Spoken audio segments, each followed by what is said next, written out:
Shalom, selamat pagi Bapak Ibu Saudara yang dikasihi oleh Tuhan. Puji Tuhan, pada pagi hari ini kita akan bersama-sama belajar akan firman Tuhan. Mari saya ajak Bapak Ibu Saudara sekalian untuk kita berdoa terlebih dahulu.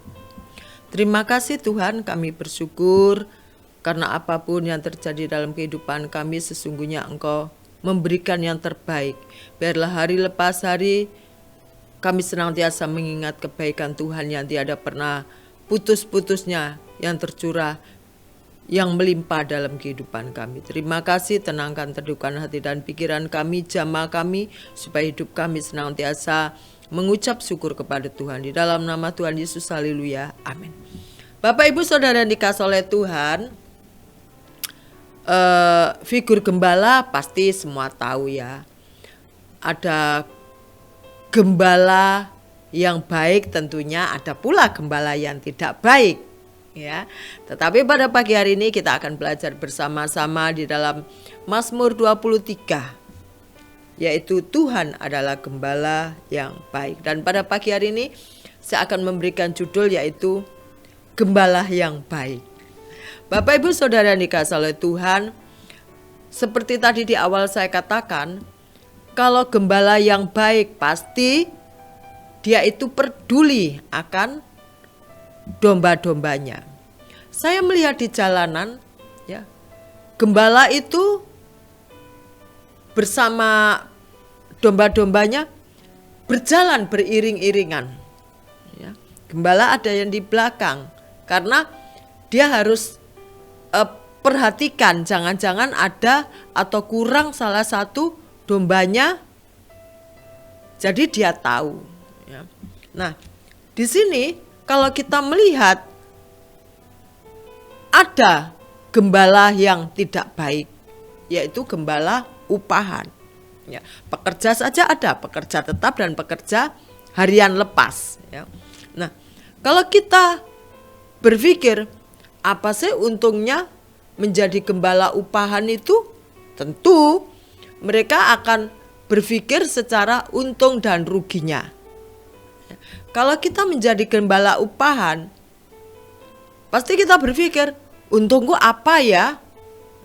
Kalau kita kalkulasi ternyata banyak ruginya, wah, rugi dong aku. Urung menjadi gembala. Tetapi gembala yang baik, dia akan memberikan seluruh perhatiannya kepada domba-dombanya, seluruh pikirannya kepada domba-dombanya, seluruh hidupnya kepada domba-dombanya. Kita ingat di dalam firman Tuhan pernah tercatat di situ dari 100 domba ada salah satu domba yang terhilang, dan gembala yang baik tidak membiarkan yang satu ini jatuh ke dalam jurang dengan mengatakan akan masih ada 99 ya. Tetapi dia tinggalkan yang 99 ini, dia cari yang terhilang yang satu. Buktinya adalah dia mencari sampai dimanapun dan akhirnya mendapatkan salah satu domba yang terhilang dari 100 ini. Kita melihat bahwa untuk menjadi gembala yang baik itu tidak semudah yang kita katakan. Untuk menjadi gembala yang ngayomi, gembala yang peduli, gembala yang care kepada dombanya itu bukan hal yang mudah. Kalau satu hilang, maka dia akan bersedih hati. Apalagi kalau sampai tidak ditemukan. Dia bisa menangis, bisa tidak nafsu makan, bisa jadi tidak bisa tidur karena hanya satu domba yang hilang. Bapak Ibu Saudara yang dikasihi oleh Tuhan, di ayat pertama sampai ketiga Mazmur 23 mengatakan begini. Tuhan adalah gembalaku, takkan kekurangan aku. Ia membaringkan aku di padang berumput hijau. Ia membimbing aku ke air yang tenang. Ia menyegarkan jiwaku. Ia menuntun aku di jalan yang benar oleh karena kasih-Nya. Bapak Ibu Saudara yang dikasihi oleh Tuhan, apapun situasi dalam kehidupan seorang gembala, apapun yang terjadi dalam domba-dombanya, gembala yang baik itu pasti tetap memberikan perhatiannya kepada domba-dombanya. Kita ingat Daud sebelum menjadi seorang raja, dia adalah gembala, menjadi seorang gembala. Waktu itu datang serangan dari binatang buas yang tidak mengambil, yang tidak menyerang salah satu domba-domba dari Daud waktu itu.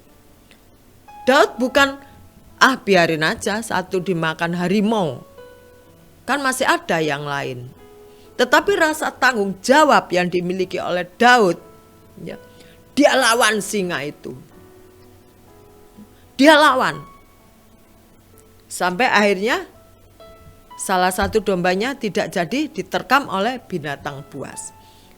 Menunjukkan bahwa Daud adalah seorang gembala yang bertanggung jawab, yang konsisten dengan apa yang ia kerjakan. Bapak Ibu Saudara yang dikasihi oleh Tuhan,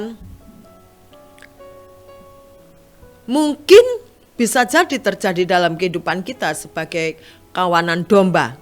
Situasi yang tidak baik yang kita alami di tengah-tengah keluarga kita, dalam kehidupan kita secara pribadi.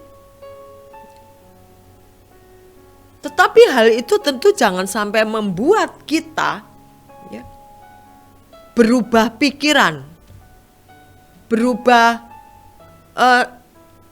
cara pandang kita terhadap gembala kita yang baik, yaitu Tuhan Yesus. Ya. Ayat yang keempat mengatakan begini, sekalipun aku berjalan dalam lembah kekelaman, aku tidak takut bahaya, sebab Engkau besertaku. Gadamu dan tongkatmu itulah yang menghibur aku, Engkau menyediakan hidangan bagiku di hadapan lawan.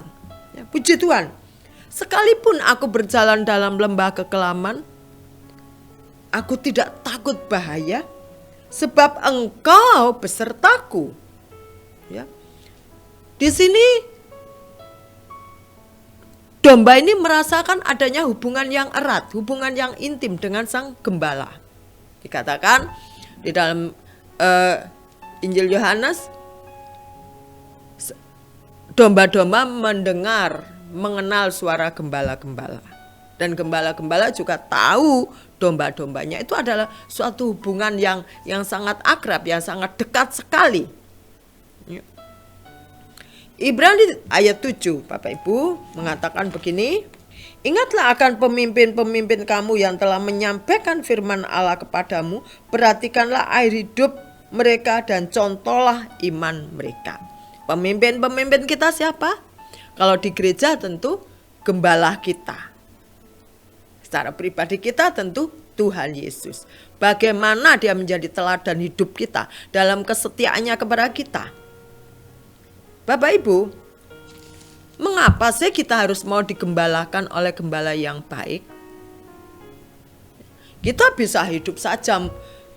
Kalau fungsi kita sebagai gembala, kita merumput dimanapun, kita bisa. Tapi jangan salah, kalau kita tidak ada yang mengembalakan, kalau kita tidak ada yang ngawasi, kita bisa terseret oleh kambing mungkin. Kita bisa tercampur dengan kambing, ya. Kita bisa jadi kita akan dicuri oleh pencuri atau perampok-perampok, orang-orang yang tidak bertanggung jawab atas jiwa kita. Tetapi kalau seorang gembala yang baik, dimanapun dombanya itu berada, dia akan cari sampai ketemu. Amin, Bapak Ibu. Kita tahu kalau di keluarga kita, gembala kecil kita adalah orang tua kita. Kalau di gereja adalah Bapak Pendeta kita. Sekup yang terbesar adalah Tuhan dalam kehidupan kita. Kita hormati dia, kita hargai beliau dalam rumah tangga kita. Kalau di suatu pekerjaan, suatu instansi tentunya pimpinan kita harus hormat. Kita harus memberikan yang terbaik dalam aktivitas kita. Karena dia adalah pimpinan kita. Seperti kitab Ibrani tadi dikatakan, Ibrani 13 ayat yang itu, ingatlah akan pemimpin-pemimpin kamu yang menyampaikan firman Tuhan. Di gereja tentunya Bapak Pendeta. Di rumah orang tua kita. Di suatu instansi bos kita. Kita harus bekerja giat, bekerja semangat, bekerja dengan penuh rasa tanggung jawab. Karena pemimpin kita, karena gembala kita sudah memberikan dirinya, sudah memberikan nyawanya bagi kita, yaitu Tuhan Yesus. Oleh karena itu Bapak Ibu Saudara yang dikasihi oleh Tuhan, janganlah sampai kita mempunyai pikiran gak butuh gereja, gak butuh gembala, apalagi gak butuh Tuhan. Jangan sampai. Amin Bapak Ibu. Kita perlu untuk dipimpin, dituntun. Kita perlu juga ingin diperhatikan. Ya, tetapi puji Tuhan kalau sampai saat ini kita menjadi domba yang setia. Domba yang cantik, domba yang manis, yang selalu mau dituntun, yang mau selalu dibawa kepada rumput yang hijau oleh gembala kita. Puji Tuhan Bapak Ibu Saudara yang dikasihi oleh Tuhan, biarlah setiap kita menjadi pribadi, menjadi domba yang tidak menyesatkan diri kepada ajaran-ajaran yang salah. Tetapi kita masuk dalam kandang, masuk dalam rumah kandang ya, yang sudah disediakan oleh gembala kita. Amin. Puji Tuhan. Mari kita berdoa bersama-sama. Terima kasih Tuhan. Kami tahu dan kami merasakan Engkaulah gembala agung kami. Engkau sudah memberikan diri, Engkau sudah memberikan nyawamu untuk menebus dosa-dosa kami. Biarlah kami juga mempunyai satu keputusan berkomitmen menjadi domba yang bisa dituntun, yang mau ditegur, yang mau diajar, supaya kami Tuhan dipenuhi oleh kebenaran firman-Mu, supaya kami Tuhan menjadi domba yang bisa dipimpin oleh gembala agung kita, yaitu Tuhan Yesus. Terima kasih. Inilah ucapan syukur kami dan kami serahkan hidup kami ke dalam tangan Tuhan. Dalam nama Yesus, haleluya. Amin. Selamat pagi, selamat beraktivitas. Tuhan Yesus memberkati kita.